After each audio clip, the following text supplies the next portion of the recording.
সুখ তো কেবলমাত্র একটা ডেস্টিনেশনে গিয়ে পাওয়া যায়। সেটা কোথায়? সেটা হচ্ছে জান্নাতের বাইরে কোথাও সুখ নাই। আপনি তো সুখের জন্য আপনি দৌড়াচ্ছেন, মধ্যখানে জিনিসগুলোকে তো আপনার সুখ মনে করার কোনো কারণ নেই। যেটি ইমাম গাজালি রহমাহুল্লাহ বলেছেন। ইমাম গাজালি বলেছেন, কোন একজন ব্যক্তি তাকে দৌড়াচ্ছিল একটা বাঘ, বাঘ থেকে বাঁচার জন্য তিনি কি করেছেন?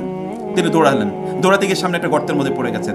গর্তে পড়ার সময় তিনি একটি গাছের সাথে ঝুলে গেলেন, মানে গাছটাকে নিয়ে তিনি ঝুলে আছেন। নিচে তাকিয়ে দেখেন একটা অজগর সাপ, উপরে কি বাঘ।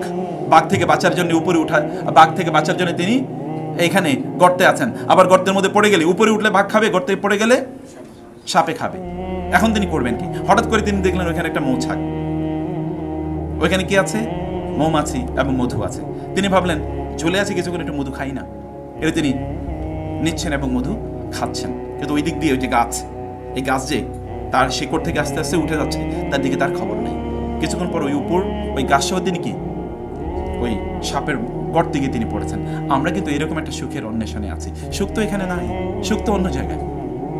সেই সুখের মধ্যখানে গন্তব্যের যে ডিস্ট্রাকশন, মধ্যখানে যে ডিস্ট্রাকশন, এগুলো তো আপনার সুখের গন্তব্যে যাওয়ার জন্য আপনি যে ভেহিক্যাল ব্যবহার করছেন, ভেহিক্যালকে সুখ মনে করলে তো হবে না। আপনি যাচ্ছেন চিটাগং, আপনি মনে করলেন কি বাসই হচ্ছে আপনার কি চিটাগং। এখন বাসের মধ্যে আপনি চিটাগংয়ে যা করবেন তা করা শুরু করে দিলেন, তা তো হবে না আপনার। এটা তো আপনার যাওয়ার জন্য ভেহিক্যাল। সুখের পথে, সুখের জায়গায় যাওয়ার জন্য আপনি যে ভেহিক্যালগুলো ব্যবহার করছেন, এগুলোকে সুখ মনে করার কোনো কারণ নাই। সুখ পেতে হলে আপনাকে আল্লাহ সুবহানাহু ওয়া তাআলার সার্ভিস দিতে হবে। সুখ পেতে হলে আপনাকে মানুষের জন্য কাজ করতে হবে।